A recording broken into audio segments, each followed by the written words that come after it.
Good morning. This is Akashvani. I'm Anuja Kumar with the World News.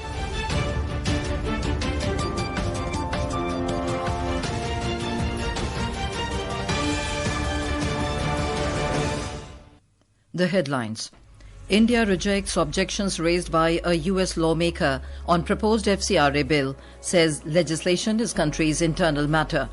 United Nations Secretary-General Antonio Guterres calls for impartial inquiry into killings of protesters in Pakistan-occupied Jammu and Kashmir. US Senate passes Russia sanctions bill seeking 100% tariff over 5 countries.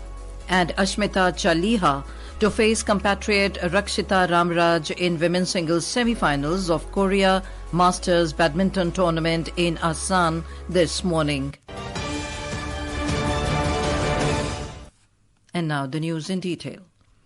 India has rejected the objections raised by a US lawmaker on the proposed Foreign Contribution Regulation Amendment Bill, saying that its legislative matters are its internal affairs, in which the decisions are taken by the Parliament. External Affairs Ministry spokesperson Randhir Jaiswal said this during a media briefing in New Delhi while replying to a question in this regard. We have seen the comments. Legislative matters concerning India are our internal affairs on which decisions are taken by the Parliament of our country. I would also like to point out that there are several nations, including the United States, which regulate the flow of foreign funds. On safety and security of Indian vessels and seafarers, Mr. Jaiswal said New Delhi attaches high priority to the issue. He said Indian missions all across the Gulf region are in constant contact with the Ministry of Shipping and Maritime authorities in those countries. He said India continues to call for a safe and unimpeded navigation and free flow of commerce through international waterways. While we are coordinated with Ministry of Shipping and local authorities in West Asia in the Gulf region, we continue to call for safe and unimpeded navigation and free flow of commerce through international waterways. We also call upon all parties to refrain from targeting civilian infrastructure and civilians, especially commercial vessels and seafarers. Replying to the defence pact between Pakistan, Turkey and Saudi Arabia, the spokesperson said the development is being closely followed. On recent defence pact between Pakistan and Somalia, Mr. Jaiswal said India continues to follow these developments closely. Israel Prime Minister Benjamin Netanyahu has thanked Prime Minister Modi after the two leaders reviewed progress in various aspects of partnership. Mr. Netanyahu wrote in a social media post responding to Mr. Modi's post regarding the conversation between the two leaders. During the phone call on Thursday evening, both leaders reviewed progress on various aspects of the India-Israel Special Strategic Partnership and also discussed the current situation in West Asia.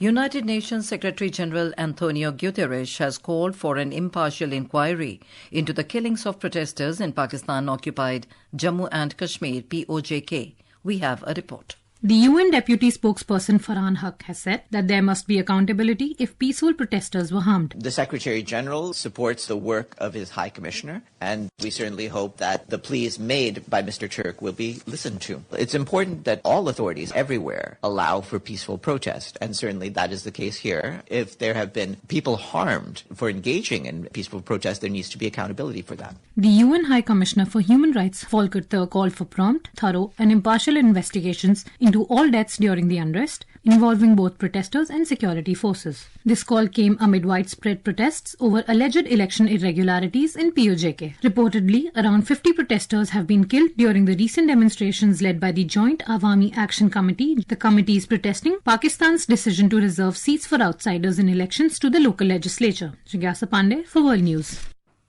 India's Minister of State for External Affairs Kirti Vardhan Singh attended Côte d'Ivoire 66th Independence Day celebrations in the city of Abidjan. During the event, he shared a message highlighting that India deeply values its close, long-standing and friendly relationship with the African nation.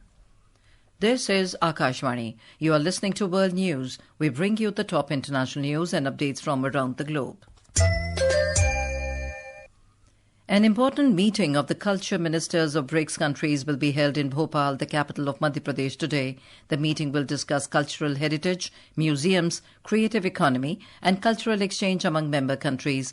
The ministers will also discuss ways to strengthen cooperation in culture and people-to-people contacts. The meeting will end with the adoption of the BRICS Culture Ministers' Declaration. It will set a common direction and roadmap for future cultural cooperation. After the meeting, Chief Minister Dr. Mohan Yadav will host lunch for the BRICS Culture Ministers. The foreign ministers and delegations will then leave for Sanchi.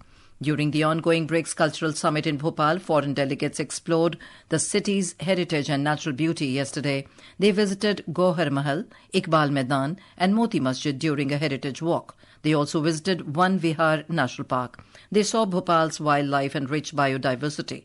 The delegates enjoyed a shikara ride on the upper lake. They also enjoyed bird watching. Delegates from Iran, China and other countries praised Bhopal's warm hospitality.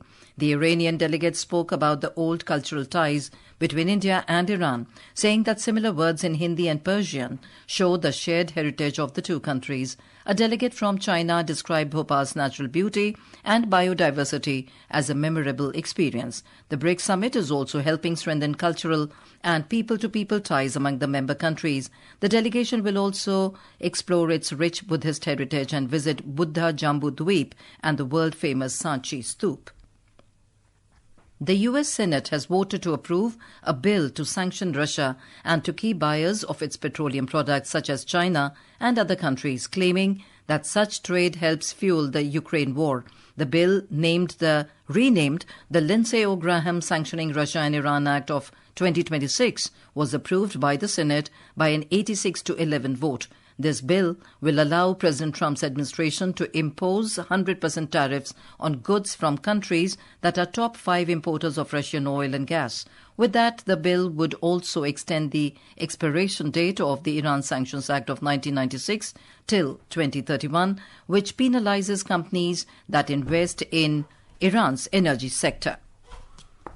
In U.S., the Pentagon has taken away the former U.S. Air Force Secretary Frank Kendall's eligibility to access classified information and barred him from holding any sensitive position over the alleged unauthorized disclosure of classified information related to Air Force One. In a social media post, Chief Pentagon spokesperson Sean Parnell said the decision took effect immediately and was prompted by what the Department of War described as Kendall's disclosure of classified information concerning Air Force One's capabilities to a media outlet. Thailand's Prime Minister has promised to introduce new gun control laws in the wake of a shooting by a teenager on the outskirts of Bangkok that left 8 people dead and 22 injured. The 14-year-old killed his grandparents at the home they shared before travelling to Debsirin School in Nonthaburi, where he was a student. There he killed 5 teachers before taking his own life. Later, a student also died of injuries. Speaking after the attack, Prime Minister Anutin Charnvirakul said he is planning to introduce laws that restrict the carrying of firearms in public. On to sports. In badminton, Indian shuttler Ashmita Chaliha will face compatriot Rakshita Ramraj in the women's singles semi-finals of the Korea Masters Super 300 tournament in Asan this morning. Ashmita Chaliha and Rakshita Ramraj won their respective quarter-final matches to advance to the semi-finals. Ashmita pulled off the biggest upset of the tournament, defeating top seed and world number 22 Hina Akechi of Japan. Rakshita also rallied from a game down to beat third seed and compatriot Tanvi Sharma to book her place in the last 4. And now, before we close, here are the highlights of the bulletin. India rejects objections raised by a U.S. lawmaker on proposed FCRA bill, says legislation is country's internal matter.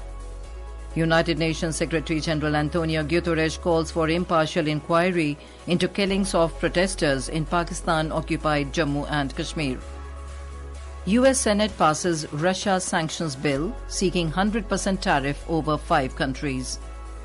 And Ashmita Chaliha to face compatriot Rakshita Ramraj in women's singles semi-finals of Korea Masters Badminton Tournament in Asan this morning.